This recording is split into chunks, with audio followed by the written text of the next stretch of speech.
அஸ்ஸலாமு அலைக்கும் வரஹ்மத்துல்லாஹி வபரகாத்துஹு. கேக்குதாமா? வலைக்கும் ஸலாம் வரஹ்மத்துல்லாஹி வபரகாத்துஹு.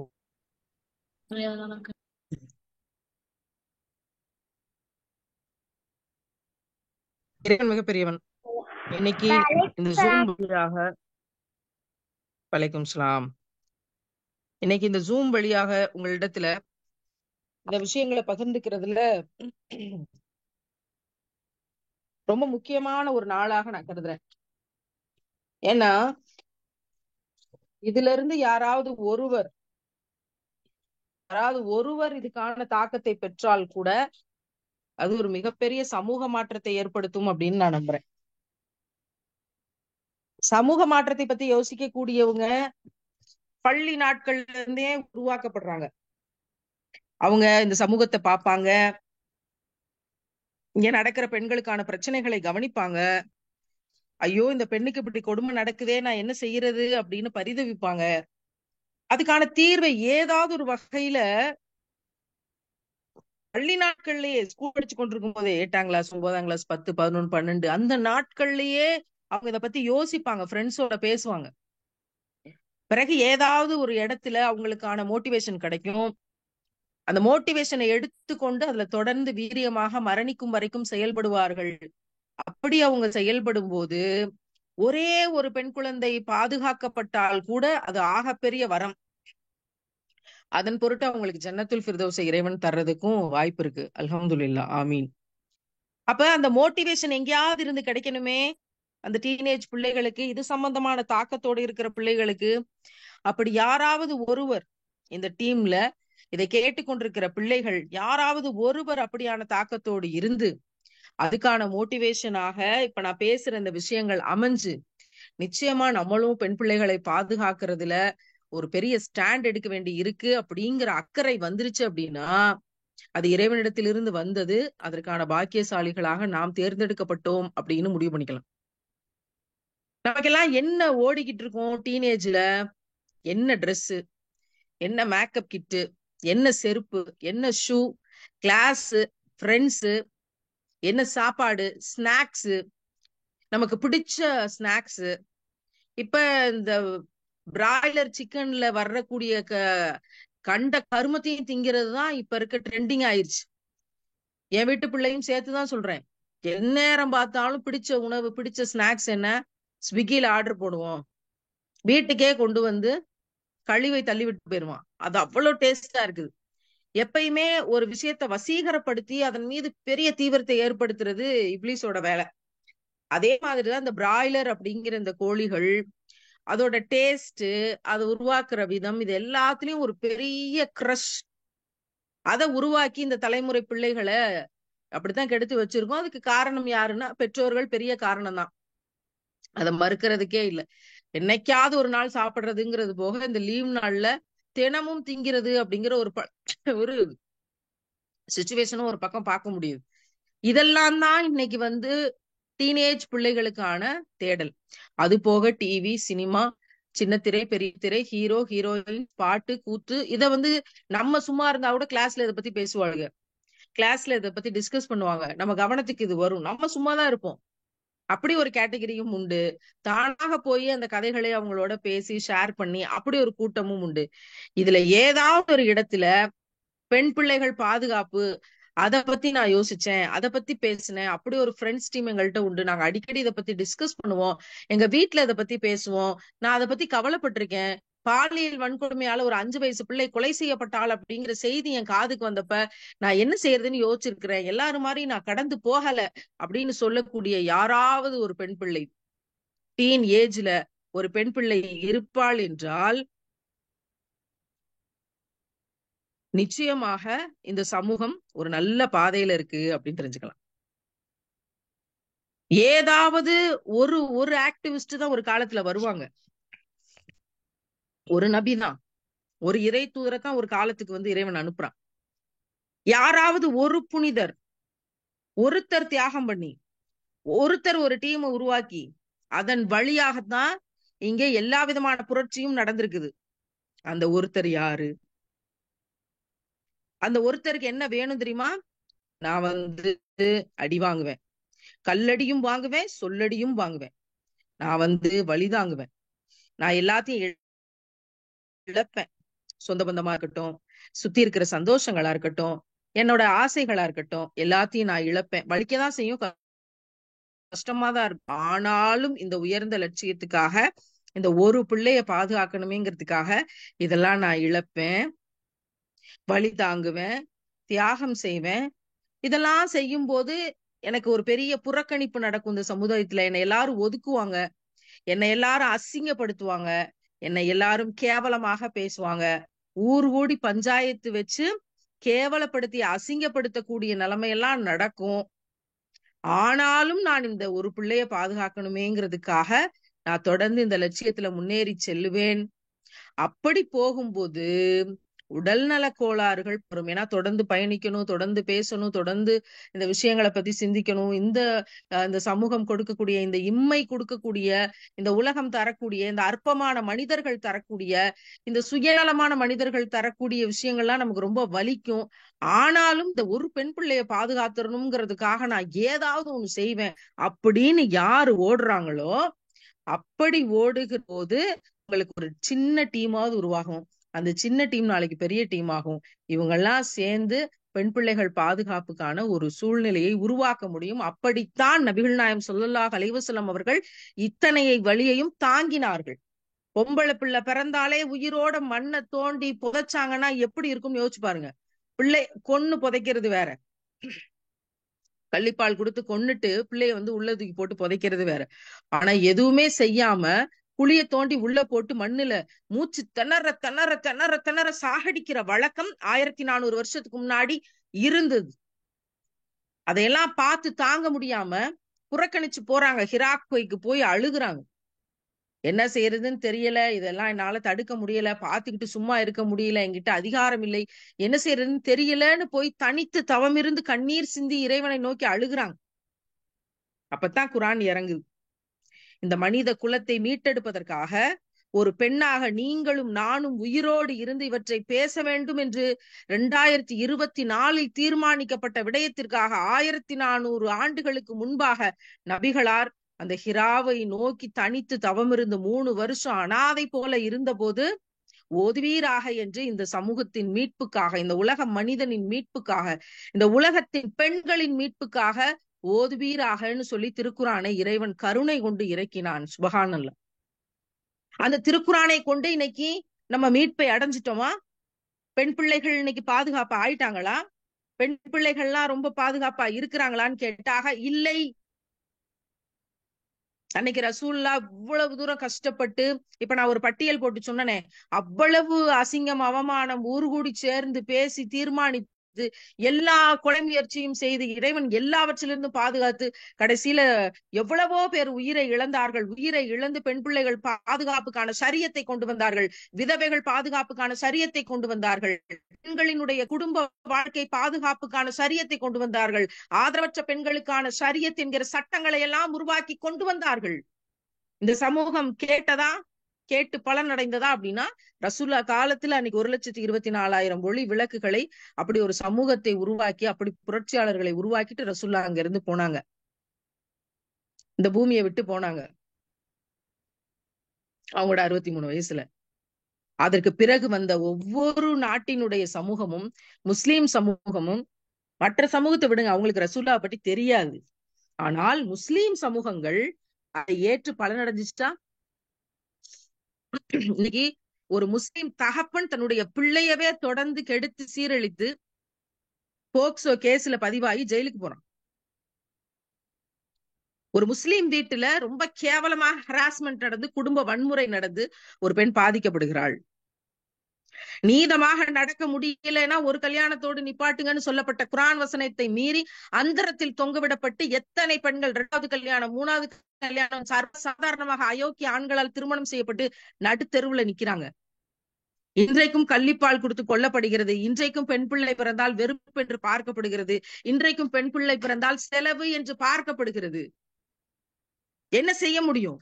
இன்றைக்கும் இந்த நாளிலும் இந்த சமூகத்தில் இந்த கேடுகள் அவலங்கள் நடக்குது அப்படின்னா, நாம் குர்ஆனை கொண்டு பூர்த்தி அடைஞ்சோமா?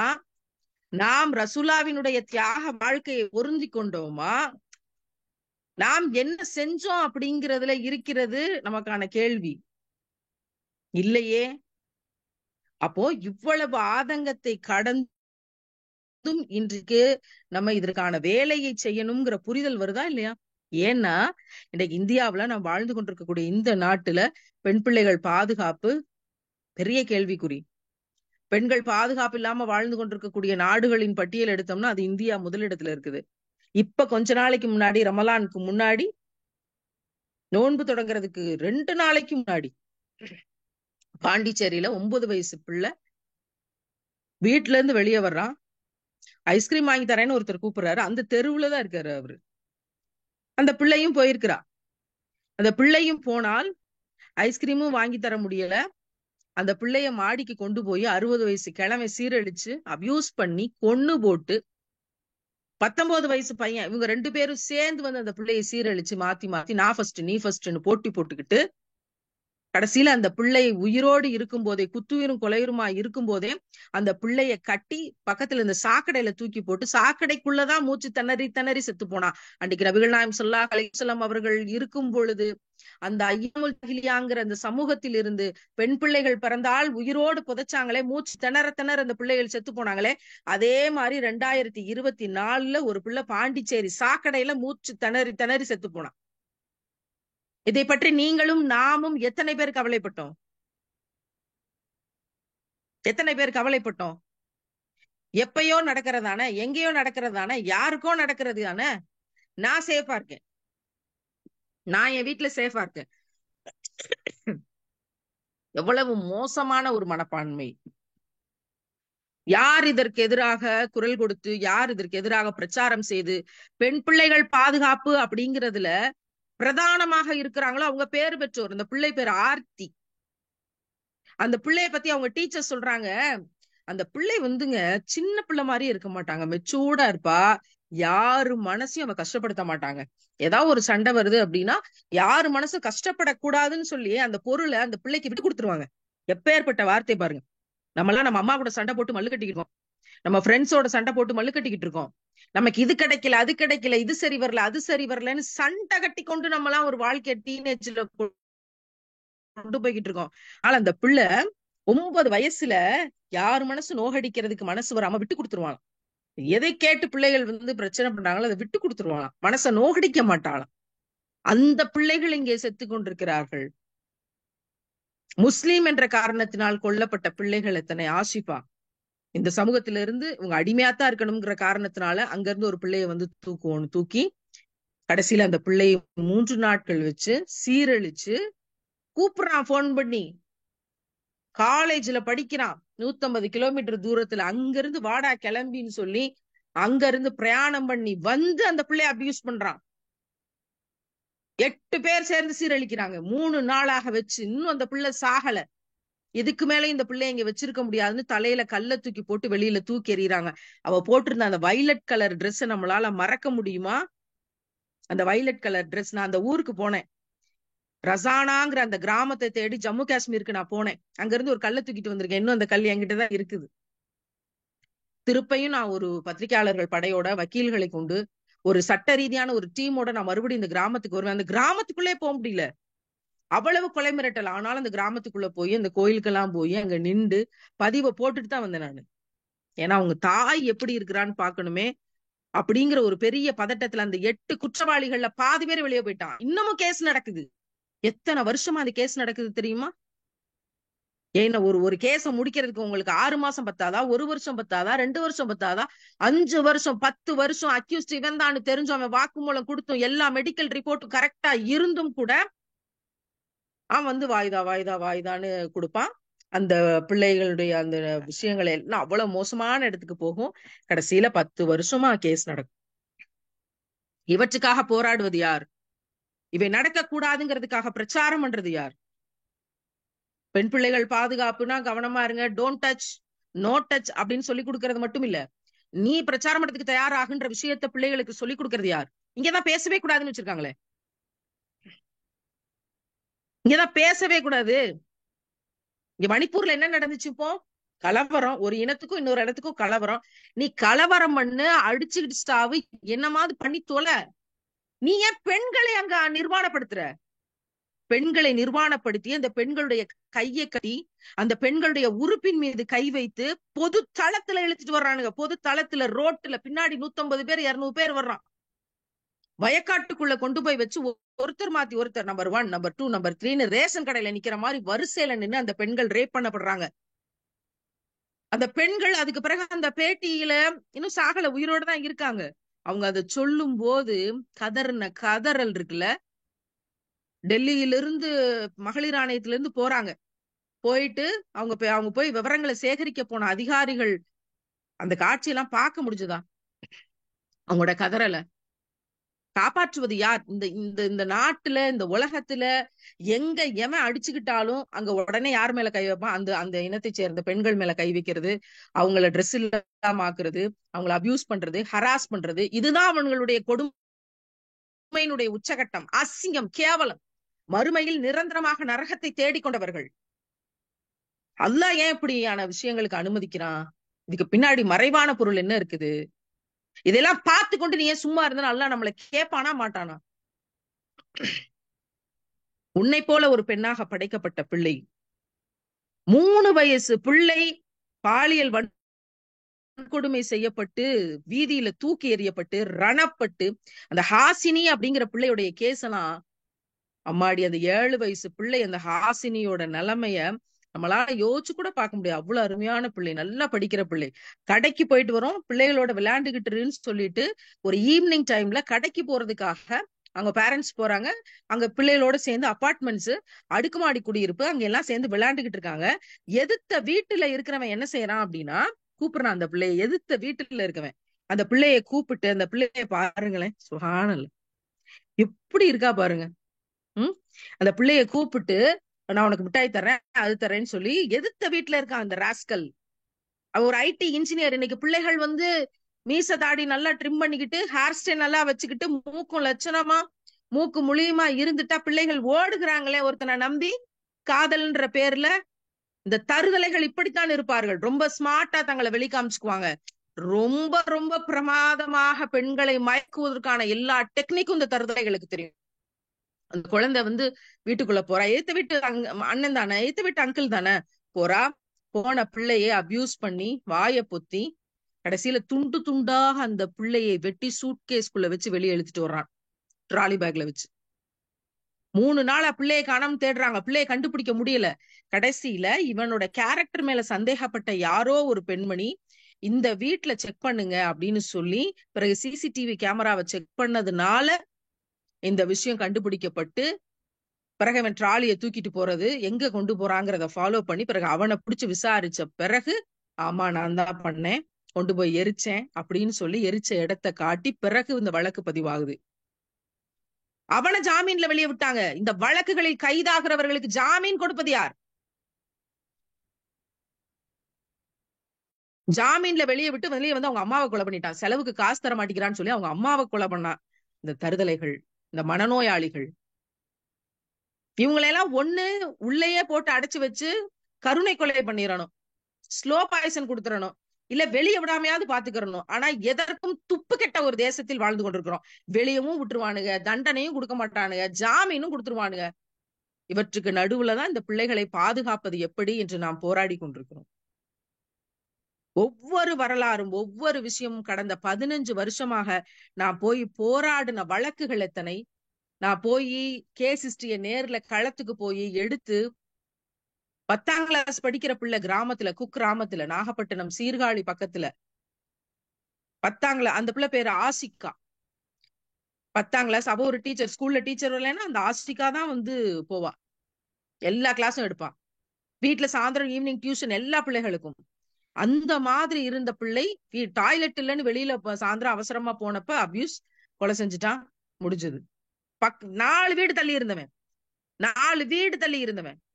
அதனாலதான் ஐநா சபை சொல்லுது, இந்த நாட்டில், இந்தியா நாட்டில் பெண்களுக்கு பாதுகாப்பு இல்லாம இருக்குது. அதுக்கு காரணம் வீடும் வீட்டை சுற்றி இருக்கிற இடங்களும் தான் ஆபத்தா இருக்குது. சொந்தக்காரனே அபியூஸ் பண்ணுவான். ஒரு கிழமை இருப்பான், அந்த கிழமை அந்த கிட்டத்தட்ட ஒரு 40 வருஷமா அடுத்தடுத்த தலைமுறை பிள்ளைகளை வரிசை அபியூஸ் பண்ணிக்கிட்டே இருப்பான். யாருமே வெளியே சொல்ல மாட்டாங்க. ஏன்? வெளியே சொன்னா குடும்பம் மானம் போயிருமே, குடும்ப மரியாதை போயிருமே, குடும்ப ஸ்டேட்டஸ் போயிருமே. உங்க மரியாதை கௌரவம் ஸ்டேட்டஸ்ல தீய கொளுத்தி வைக்க இப்படி சொல்லி சொல்லிதானே எங்க பிள்ளைகளை அழிச்சு வச்சிருக்கிறீங்க. கொஞ்சம் தைரியமா யாராவது ஒருத்தி இந்த கிழமை என்ன அபியூஸ் பண்ணான்னு சொல்லி இருந்தா, வெளியே பேசி இருந்தா, செருப்பாலைய அடிச்சு ஒண்ணு ஊரை விட்டு ஒதுக்கி இருக்கலாம், வீட்டை விட்டு ஒதுக்கி இருக்கலாம், போலீஸ்ல ஒப்படைச்சிருக்கலாம், ஏதோ ஒண்ணு செஞ்சிருக்கலாம். குறைஞ்சது 100 பிள்ளைகளை பாதுகாத்திருக்கலாம். அந்த 100 பிள்ளைகள் அபியூஸ் ஆனதுக்கும் அவங்க வெளியே சொல்லாததான் காரணம். பயம். இன்னைக்கு பெரும்பாலான வன்முறைகள் நடக்கிறதுக்கு காரணம் குடும்பம், கௌரவம், ஸ்டேட்டஸ், பிரஸ்டீஜ் இஷ்யூ. விளக்கமாறு அந்த பிரஸ்டீஜ் வச்சு என்ன செய்ய போறீங்க? இந்த சமூக மாற்றம் எல்லாம் வரணும்னா இவற்றையெல்லாம் கேட்டுக்கொண்டிருக்கிற பிள்ளைகள் தலைமுறை இதுக்கெல்லாம் உடன்படக்கூடாது. நம்முடைய பிரஸ்டீஜ் யார் கையில இருக்கு? ஆண்டவன் கையில இருக்கு. நம்முடைய கௌரவம் யார் கையில இருக்கு? அல்லாட்ட இருக்கு. நம்முடைய மானம், மரியாதை, கண்ணியம் இதெல்லாம் யார் கையில இருக்கு? இறைவனிடத்துல இருக்கு. அப்போ நம்ம என்ன செய்யணும்? இது எல்லாமே இறைவன்கிட்ட தான் இருக்கு. நம்ம இந்த பூமியில இந்த பிரஸ்டீஜ், கௌரவம், 4 பேர் என்ன சொல்லுவாங்க, அவன் என்ன சொல்லுவான், இவ என்ன சொல்லுவாங்கிறதுக்கெல்லாம் கருதாம நமக்கு ஹலால் அப்படின்னு இறைவன் என்ன சொல்லியிருக்கானோ, கொடுமைக்கார அரசனுக்கு எதிராக குரலாவது கொடுங்கள், பேசவாது செஞ்சு தொலை.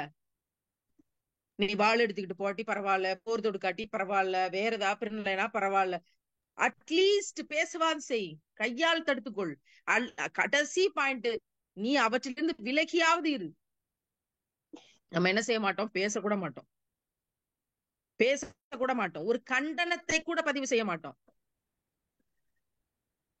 அப்படி அபியூஸ் பண்ண ஒரு போக்சோல கைதாகி ஜெயில கிடக்குறான். இப்படிப்பட்ட தருதலையோட அக்யூஸ்டோட என்னோட வாழ முடியாதுன்னு ஒருத்தி வெளியே வர்றா. ஒட்டுமொத்தமான குடும்பமும் சமூகமும் சேர்ந்து நிக்குது, நீ அவன் கூட தான் வாழணும்னு. யார் அக்யூஸ்ட்? யார் அக்யூஸ்ட்? இதுல குற்றவாளியை விட மேலான அக்யூஸ்ட் இந்த குடும்பமும் இந்த சமூகமும். இறைவன் அந்த பெண்மணிக்கு இவர்களை எல்லாம் புறக்கணித்துட்டு அல்லாஹ்வோட பாதையில நிக்கணும்னு நிக்கிற அந்த பெண்மணிக்கு மிக உயர்ந்த இடத்தை தருவான். ஜன்னத்துல் ஃபிர்தௌஸ் எழுதுவான். ஆனா இங்க இருக்க மற்றவர்கள் என்ன செய்வாங்க? அந்த சமூகத்தையும் அந்த குடும்பத்தையும் தான் பார்க்கும். அதை பார்த்து பயப்படும். அதனாலதான் முகமது நபிகள் நாயம் ஸல்லல்லாஹு அலைஹி வஸல்லம் அவர்கள், நாம் உயிரினும் மேலாக நேசிக்கக்கூடிய உத்தம நபி அவர்கள் அப்பமே அழுதாங்க. முஸ்லிம் சமூகம் வகன் என்பதற்கு அடிபட்டுத்தான் அடி வாங்கும். வகன், அதுக்கு பேர் என்னது? வகன். அந்த வகன்னா என்னன்னு கேக்குறாங்க. வகன்னா என்ன அப்படின்னா, இந்த இம்மையின் மீது தீராத பற்றும் மரணத்தை பார்த்து பயமும். நம்ம இந்த உலகத்துல எதுக்கு ரொம்ப பயப்படுறோம்? செத்துறவே கூடாது, செத்துறவே கூடாதுங்கிறதுக்கு பெரிய பயம். சாகாம இருக்க முடியுமா? சாகாம இருக்க முடியுமா இந்த உலகத்துல? சொல்லுங்க பாப்போம். எல்லாரும் சாகத்தான் போறோம். சில பிள்ளைகள் சின்ன வயசுலயே செத்து போகுது, சில பிள்ளைகள் பாதி வயசுல செத்து போகுது. இறைவன் அவ்வளவுதான் எழுதியிருக்கிறான். சில பேரு 40 வயசுல செத்து போறாங்க, சில பேரு 60 வயசுல செத்து போறாங்க, ஆக்சிடென்ட்ல செத்து போறாங்க, நோய்வாய்ப்பட்டு செத்து போறாங்க, இயற்கையா மரணிக்கிறாங்க. என்னன்னே தெரியல, திடீர்னு இதயம் நின்றுச்சு, சுஜூதுல போயிட்டாரு, நல்லாதான் இருந்தாரு, வந்தாரு, ஒழு செஞ்சாரு, சுஜூதுல போயிட்டாரு. எத்தனை விதமான மரணங்களை கேட்கிறோம். அல்லாஹ் என்ன நாடி இருக்கானோ, இறைவன் என்ன நாடி இருக்கானோ அதுதான் நடக்க போகுது.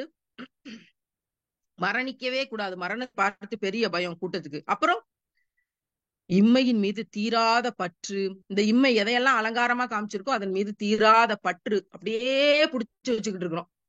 அதுலதான் இப்ப நம்ம பேசின எல்லா கண்டென்ட்டும் வந்துச்சு. தீராத பற்று. இம்மையில பற்று வச்சு என்ன செய்யறது? என்ன புண்ணியம்? யாராவது யாரையாவது உண்மையா நேசிக்க போறாங்களா? யாராவது யாருக்காவது உண்மையா நிக்க போறாங்களா? யாராவது யாருக்காவது தியாகம் செய்ய போறாங்களா? யாராவது யாருடைய மறுமைக்காவது உதவ முடியுமா? எதுவுமே செய்ய முடியாது. அல்லாவுக்காக நேசிக்காத உறவுகள் எந்த பிரயோஜனமும் மற்றவை. அல்லாவுக்காக உதவி செய்யாத உள்ளங்கள் எந்த பிரயோஜனமும் மற்றவை. ஆனால் இந்த மனித கூட்டத்துக்கு அது புரியறது கிடையாது. அவ்வளவு அபியூசஸ் இங்க நடக்கும் பொழுதும் எனக்கு என்னன்னு நம்ம வீட்டுல இருந்தோமா, இல்ல ஏதாவது ஒரு கண்டன அறிக்கை எழுதணுமா, 10 பேர்கிட்ட இதை பத்தி பேசணுமா? சொல்லுங்க பாப்போம். அப்போ பெண் பிள்ளைகள் பாதுகாப்புக்கு எங்க எல்லாம் பிரச்சனை வருதோ, அபியூஸ்ங்கிறது நடக்குதோ, என் வாழ்க்கையில நடந்திருக்கு. நான் என்னுடைய 36 வயதுல புத்தகத்தில் எழுதியிருக்கேன். நான் 2ஆம் கிளாஸ் படிக்கும் போது எனக்கு நடந்த பேக்கரி அபியூஸ் பத்தி நான் எழுதியிருக்கிறேன். வாயை திறந்து பேசணும். சொல்லணும். உடனடியா அந்த அக்யூஸ்டுக்கு தண்டனை கிடைக்கிறதுக்கு ஏற்பாடு பண்ணணும். உடனடியா பேசணும். அப்பதான் அடுத்து வரக்கூடிய பெண்கள் பாதிக்கப்படாம பாதுகாக்கப்படுவாங்க. அப்படி இல்லைன்னா நாம் அவர்கள் பாதிக்கப்படுறதுக்கும் காரணமாக இருப்போம். நம்பர் 1. நம்பர் 2, அப்படி யாராவது நம்ம கிட்ட பேசினா இமீடியட்டா அதை வந்து பரப்பணும். நம்ம அம்மா அப்பா கிட்ட சொல்லணும், டீச்சர்ஸ் கிட்ட சொல்லணும். ஏதாவது ஒரு வழியில 1098ங்கிற நம்பர் இருக்கு, ஏதாவது ஒரு அந்த சைல்ட் லைன் நம்பரை தெரிஞ்சு வச்சுக்கணும். 1098 அந்த நம்பருக்கு போன் அடிச்சு இந்த மாதிரி பிரச்சனை, இந்த பிள்ளைக்கு இந்த ஊரு சொன்னா அவங்க வந்து என்னன்னு பாப்பாங்க. அல்லது அவங்களும் சும்மா இருக்காங்களா, ஃப்ரெண்ட்ஸ் டீமே சேர்ந்து ஏதாவது ஒரு பிளான் பண்ணணும். அதையே விட்டுட்டு காலங்காலமாக அமைதியாகவே இருந்தா என்ன செய்யறது? காலங்காலமாகவே நான் வந்து வகன் பிடிச்சுதான் தெரியும்னா யார் மறுமையில் வெற்றியாளர்கள்? அப்படின்னா நாம் ஏதாவது ஒரு வகையில் இந்த பாலியல் வன்கொடுமைக்கு எதிராக செயல்பட வேண்டும். இதுக்கான சொரணை நம்மோட புத்தியில வரணும். யாருக்கும் நடக்குது, நம்ம என்ன செய்ய முடியும்? 10 பேர் சேர்ந்தாங்கன்னா நம்ம ஏரியால அப்படி நடக்காம பாத்துக்க முடியும். 5 பேர் சேர்ந்தாங்கன்னா நம்ம வீட்டுல அப்படி நடக்காம நம்ம பாதுகாத்துக்க முடியும். அப்படியான ஆட்களாக நம்ம இருக்க போறோமா, இல்ல வழக்கம் போல எவ்வளவோ காதுல விழுகுது அது மாதிரி இதுவும் விழுகுது கடந்து போவோம்னு போக போறோம்? இந்த குழு, இந்த கிளாஸஸ், இந்த 30 நாள் முடியும் போது பெண் பிள்ளைகள் பாதுகாப்புக்கான கருவிகளாக நீங்க ஒவ்வொருத்தரும் உயர்ந்து நிக்கணும். இன்ஷா அல்லாஹ் இறைவன் அதற்கான பாக்கியத்தை நம்ம அத்தனை பேருக்கும் தரணும். ஏதாவது ஒரு வகையில நம்ம கிளாஸ்ல, நம்ம பாக்குற சொசைட்டில, நம்ம வீடுகள்ல, நம்ம தெருவுல, ஏதாவது ஒரு வகையில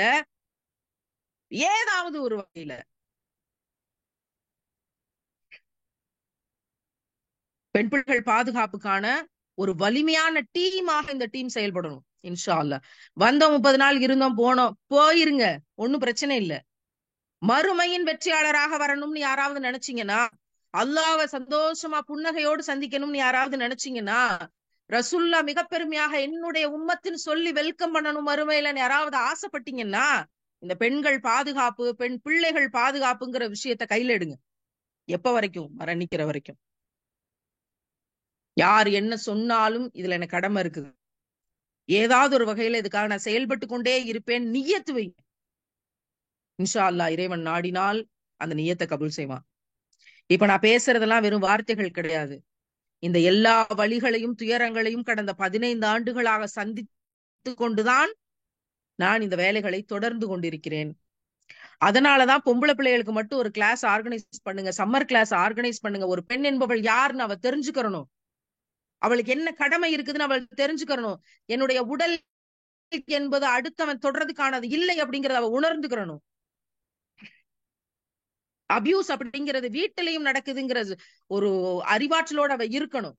தானும் பாதுகாக்க, பிறரையும் பாதுகாக்க அவ முனைந்து வரணும். அப்படியான ஒரு 10 பேரையாவது கண்டுபிடிச்சிட முடியாதா? போடுவோம், நம்ம வேலையை செய்வோம். இதில் வேலை செய்து கொண்டிருக்கிற, பேசுகிற நான் உட்பட, உங்களுக்கு பாடம் எடுக்கிறவர்கள் உட்பட, இதற்காக இயங்குகிறவர்கள் உட்பட அத்தனை பேரும் ஏதோ ஒரு விதத்துல ஹராஸ்மெண்ட்டுக்கு ஆளாகிறோம், ஏதோ ஒரு விதத்துல அபியூஸ் பண்ணப்படுறோம், ஏதோ ஒரு விதத்துல ஆதிக்க சமூகத்தினால அழுத்தப்படுறோம், ஏதோ ஒரு இடத்துல மிக மோசமான தாக்குதல்களுக்கு உள்ளாகிறோம். இருந்தும் கூட வகுப்பெடுக்கிறோம். காரணம் என்ன? என்ன போல இன்னொருத்தி பாதிக்கப்படக்கூடாது. இந்த பிள்ளைகளை வந்து நம்ம பரப்புரைக்கு தயார் பண்ணணும். அந்த பிள்ளைகள்லாம் பாதுகாப்பா இருக்கணும். அதை தொடர்ந்து பேசணும், தொடர்ந்து பரப்புரை செய்யணும். எப்ப வரைக்கும்? உயிரோடு இருக்க வரைக்கும் இன்ஷா அல்லாஹ். அந்த மாதிரியான விஷயங்கள் குறித்த ஒரு தனி பாடமே படிக்க வேண்டியதா இருக்கு. என்னென்ன விஷயங்கள், என்னென்ன நம்பர் இருக்குது, எப்படி எப்படி வந்து நம்மளை பாதுகாத்துக்கணும், என்ன செய்யணும், என்ன மாதிரியான நடப்புகள், எல்லாவற்றையும் தெரிந்து கொள்ளணும். இதுக்கு எல்லாத்துக்கும் முக்கியம் என்ன தெரியுமா? தைரியம். நீங்க கராத்தே கத்துக்கங்க, சிலம்பம் கத்துக்கங்கன்னு யாருக்கு ரெக்கமெண்ட் பண்றது இல்ல பெருசா. நீங்க தைரியத்தை கத்துக்கிறீங்க. பயந்துறது, 4 பேர் சேர்ந்து வந்தா பயந்துறது, 4 போலீஸ் சேர்ந்து வந்தா பயந்துறது, 4 பொம்பளைங்க சேர்ந்து வந்தா பயந்துறது, 4 பேர் சேர்ந்து வந்தா பயந்துறது. என்ன செய்ய முடியும்? நாம் அல்லாஹ்வின் அடிமைகள் என்பது சத்தியம் என்றால் இவர்களால் நம்ம என்ன செய்து விட முடியும்? ஒண்ணுமே செய்ய முடியாது உங்களால. ஆம்பளை பிள்ளைங்கள சொல்லி வளர்க்க வேண்டிய மிக முக்கியமான காலகட்டத்துல இருக்கும். ஒரு அம்மாவை எப்படி மதிக்கணும், ஒரு பொம்பளை பிள்ளைய எப்படி பார்க்கணும், என்ன செய்யணும், ஆம்பளை பிள்ளைக்கு சொல்லி சொல்லி வளர்க்கணும். எங்கேயாவது பொம்பளை பிள்ளைகளை கண்ணியமற்று நடத்தினா செருப்பால அடிபண்டான்னு சொல்லி சொல்லி வளர்க்கணும். கடினமான வார்த்தைகளை ஆரம்பத்துல இருந்தே சொல்லி சொல்லி வளர்க்கணும். இந்த சமூகத்தினுடைய சீர்கேடுகளை எடுத்து காமிச்சு வளர்க்கணும். அப்படி வளர்க்கிற போதுதான் ஒரு சமூகம் ஒரு நேர்மறையான சமூகமாக வரும். தொடர்ந்து கல்வி, தொடர்ந்து பரப்புரை, தொடர்ந்து அது சம்பந்தமான விஷயங்கள், தொடர்ந்து அது சம்பந்தமான விழிப்புணர்வு, மறுமையில என்ன நடக்கும்ன்ற ஒரு இரையச்சத்தை உண்டாக்குகிற போக்கு, தொடர்ந்து இதை செஞ்சாதான் ஒரு சமூகத்துல நல்ல மாற்றத்தை கொண்டு வர முடியும். அதுதான் நபிகளார் செஞ்சாங்க. அதை நாமும் செய்ய வேண்டும். இந்த அரை மணி நேர உரையை கேட்ட பிறகு நிச்சயமாக இன்ஷா அல்லாஹ் மரணிக்கும் வரைக்கும் ஏதாவது ஒரு விதத்தில் நான் பெண் பிள்ளைகள் பாதுகாப்புக்காக வேலை செய்வேன். நானும் என்னை பாதுகாத்துக் கொள்வேன். காதல்ங்கிற பேர்ல ஒருபோதும் விழுக மாட்டேன். என் தாய் தகப்பனுடைய கண்ணியத்தோடு என் வாழ்க்கையை நான் தொடங்குவேன். நிச்சயமாக உயர்ந்த லட்சியத்தை கொண்டு பெண் பிள்ளைகள் பாதுகாப்புக்காக நான் தொடர்ந்து வேலை செய்வேன் அப்படின்னு நினைக்கக்கூடிய பிள்ளைகள் இந்த டீம்ல எத்தனை பேர் இருப்பீங்க அப்படிங்கறது ஒரு கணக்கெடுப்பு செய்யுங்க. பேசி முடிச்ச உடனே ஒரு கணக்கெடுப்பு செய்யுங்க. அப்படியான பிள்ளைகள் உருவாக்கப்பட்டால் அது இறைவன் தந்த மிகப்பெரிய பாக்கியம். அப்படியான பிள்ளைகள் சேர்ந்து இயங்கக்கூடிய பாக்கியம் கிடைத்தால் அது இறைவன் தரக்கூடிய மிகப்பெரிய மிகப்பெரிய மிகப்பெரிய பாக்கியம். அப்படி பெண் பிள்ளைகள் பாதுகாப்புக்காக நாம் சேர்ந்து இயங்கி பரப்புரை செய்து இந்த வாழ்க்கையில இம்மையை கடந்து மறுமையில் வெற்றியாளர்களாக ஆவதற்கான வாய்ப்பை இறைவன் உருவாக்கி தருவானாக. ஆமீன். பெற்றோர்கள் அப்படிப்பட்ட பிள்ளைகள் துணிச்சலாக செயல்படுகிற போது நீங்க உடன் நில்லுங்க. நீங்க உடன் நில்லுங்க, கூட நில்லுங்க, அம்மாக்கள் உடன் நில்லுங்க, அல்லாவுக்காக உடன் நில்லுங்க, அவங்கள தடுக்காதீங்க. இப்படியான ஆட்கள் எங்களை போல் வேலை செய்யற போது அதற்கு சப்போர்ட் பண்றதுக்கு எந்தெந்த வகையில எல்லாம் சப்போர்ட் பண்ண முடியும் அப்படிங்கறத குடும்பம் குடும்பமாக யோசித்து உடன் நில்லுங்க.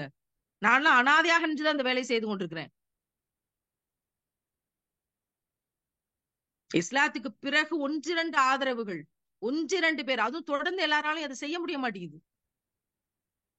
அனாதையாக நின்றாலும் பரவாயில்லை, ரசூலா சந்தித்த அத்தனையும் நான் சந்தித்தாலும் பரவாயில்லை, நான் கொண்டிருக்கிற லட்சியம் பெண் பிள்ளைகள் பாதுகாப்பு, காபத்துல்லாவை போய் முதலாக நான் சந்தித்து கண்ணீர் விட்டு கதறி துவா செய்ய வேண்டும் என்று சுயநினைவு வந்த போது நான் கேட்ட கேள்வி, எனக்குள் இருந்து எனக்கு இறைவன் வெளிப்படுத்திய துவா அதுதான். ஏந்தி கதறின அந்த ஞாபகங்களை நான் திருப்பி நினைச்சு பாக்குறேன். யா அல்லாஹ்,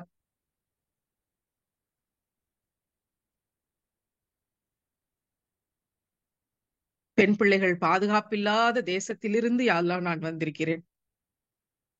உங்கள் குழந்தைகளை நீ பாதுகாப்பாயாக, அதற்கான கருவிகளாக எங்களை நீ ஆக்கி தருவாயா. என்ன செய்யறதுன்னு தெரியல.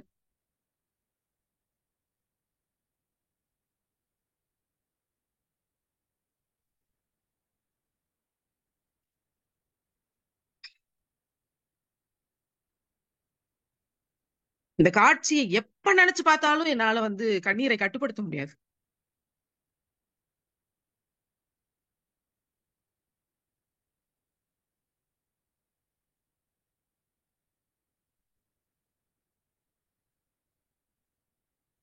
ரசூல்லா தாடி நனைய நனைய அழுதார்களாம். பெண் பிள்ளைகள் உயிரோடு கொல்லப்பட்ட அந்த ஹராஸ்மெண்ட், அப்படி கொல்லப்படுவதை விட மிக கொடுமையானது பாலியல் வன்கொடுமையால் கொல்லப்படுவது. இறைவன் பாதுகாக்கட்டும்.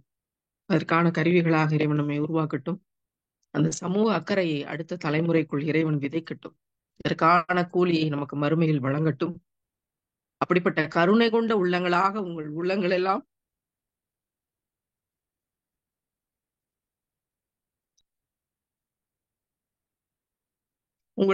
எல்லாம் ஆக்கப்பட வேண்டும் அப்படிங்கிறது எங்களுடைய பேராசை.